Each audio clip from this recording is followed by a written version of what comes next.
Hey guys, we've done a lot of Neko rig content here at Wired to Fish. We have a lot of underwater footage of the Neko rig coming across the bottom, and people are just really curious what different plastics look like. And they're also curious on what hook positioning does to a plastic. So today we're doing some underwaters to look at a couple points. The first point is, if the hook point is rigged up on the plastic, does the hook point stay in the upward position coming across the bottom? A lot of anglers feel that that increases hooking percentages when the hook point is up coming across bottom and aligns better with the top of a bass's mouth. If the hook point is down, does that Neko rig in fact come across the bottom with that hook point oriented in the down position? So that's the first thing we'll confirm. The second one is, does hook point up or hook point down affect how well that Neko rig comes through cover? So the test conditions today are 2 spinning combos, both rigged up with an 8-pound braided main line and then an 8-pound fluorocarbon leader. Couple basic worms. I have an 1/8 ounce VMC Half Moon weight in the bottom of each. The hook is a number 2 VMC Finesse Neko, and the big thing is that the hook goes through the worm in both cases in roughly the same place, because pull point can have an impact on the action. Let's see what it looks like. The first one is going to be the Neko rig with the hook point down. Kyle's in the water, and we're just going to shoot this in real time here. I'm going to pitch this out in front of him, and then it's going to cut to the underwater.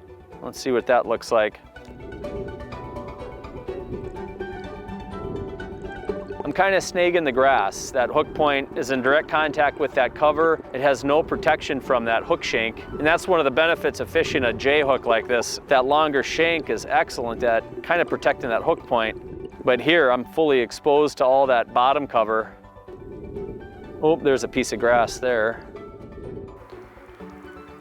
So this drag was with the hook point rigged downward toward the nail weight, and I think what we saw there from the underwaters is it does in fact come across through the water with that hook point in a downward orientation. I think you're more likely, if you're fishing brush piles or laydowns, anywhere there's hard cover too, you're also going to be more prone to snag it with the hook point down, just common sense. Also, the hook point itself is probably going to be at greater risk of becoming dull when it comes into contact with hard cover like wood and especially rock. Let's put a piece of wood out there, and we think we know the answer, but let's just confirm that. All right, you ready, Kyle? Yep, ready. All right, right in the frame. There it is. Let's drag it by that piece of wood. Coming up on it. And then you can see the hook there. Definitely snagged a little bit of grass on that one and the wood. So let's just do another one. Hook point rigged down. Definitely contacting that cover. So let's just switch it up now. Hook point rigged up, guys. Our premise here is that the shank of that hook is going to function as a weed guard of sorts. So I can see the bait. I have polarized glasses on. Kyle's got the underwater camera, and I can clearly see that the worm slides cleanly through the grass. That hook shank does in fact add as a weed guard, and it comes over that laydown perfectly.